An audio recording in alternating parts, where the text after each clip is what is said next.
In this video, we're going to talk about how to market your tour attraction to tour operators and travel agency chains. So let's hop over to the center of our mind map for travel marketing strategies and tactics for tourist attractions and experiences. Before I continue, click below so you can subscribe to get all the tips on how to promote your tourist attraction. And we're going to be talking about a business-to-business type marketing effort, which is reaching out to tour operators and travel agencies. The big travel agencies, the big tour operators that come up with packaged tours. And because they have a packaged tour, they can easily sell this through travel agencies.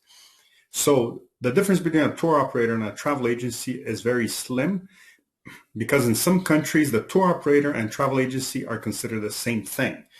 So this can be a little complicating, because you may go to a country and they may call themselves tour operators, and then you may go to another country and not find any tour operators, but find a lot of travel agencies.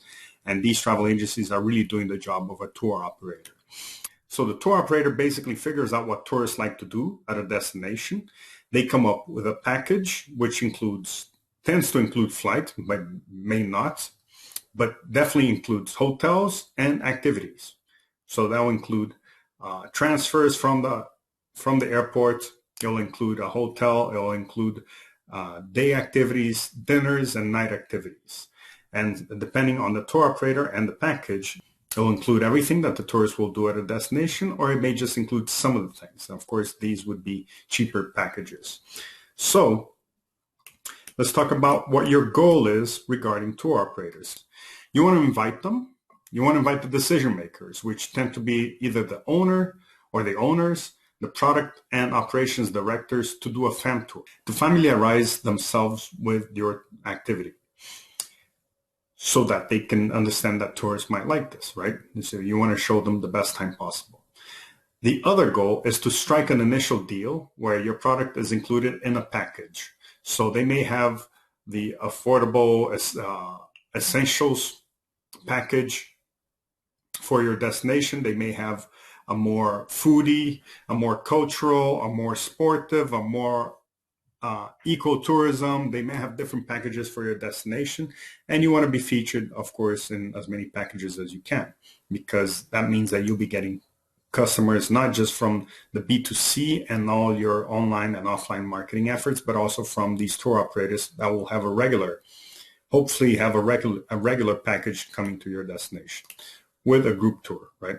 Intensify your partnership is also the third goal, right? Because you want to present yourself. Here at this point, you want to see if you can strike the first deal, right, and get included. And eventually, you want to intensify your partnership and get featured in all their packages, right? Hopefully, they'll deem you a must activity for all tourists. Of course, this may not necessarily work out, because not all activities are for all tourists. And what are your KPIs? You want to basically figure out how many clients each tour operator is producing per month, right? So they may have groups, and the groups may have an average, let's say, of 12 to 30 people. You want to get as many clients as possible, right, from these. So this is a straightforward KPI.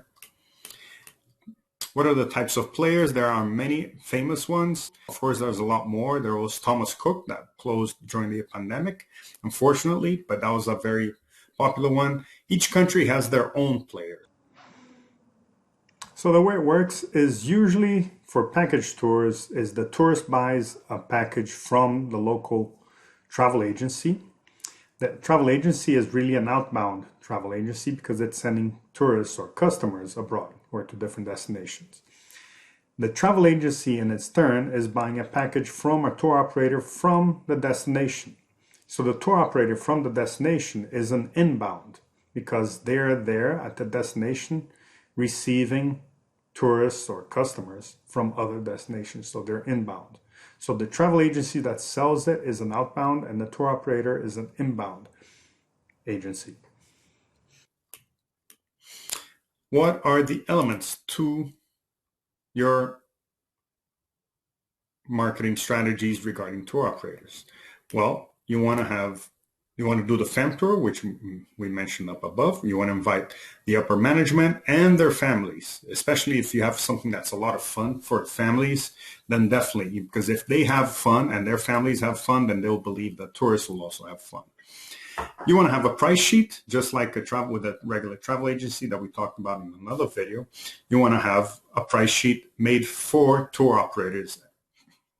And also you might want to consider having a custom made price sheet, because sometimes, and a lot of times actually, tour operators, knowing that they have a lot of volume, knowing that they have a lot of customers coming regularly, they may ask for a specific tour or experience. They may ask for adaptations in the experience that you offer to tourists so that it fits their clients. So if they're working with, for instance, Asian clients, they may ask for Asian food and tea instead of coffee.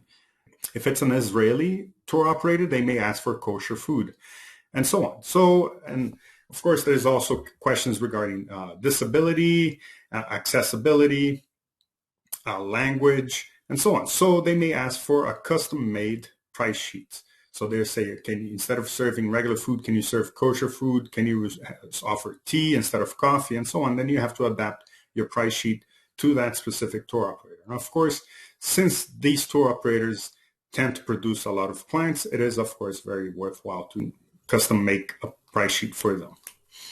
So let's talk about price sheets. You want to have a standard versus a net rate so that they know what kind of discount and that you're giving them. So for instance, if your regular tour is 100, then your net rate may be 75 or 80 or 60 or something along those lines, usually a 20 to 30% off. On the price sheet, you want to list what's included and what's not and the experience. So for instance, you may mention that, coffee or water or drinks or beer or dessert is not included. You want to have a lot of photos, but of course you can send a Dropbox link with all the photos that you have. So you just want to have a few so that it illustrates what the experience is all about.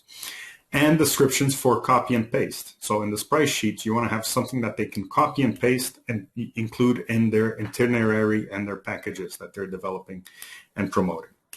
You want to have an expiration date for the prices. So whatever the price is, you might want to put prices expire on 31st of December of this year, right?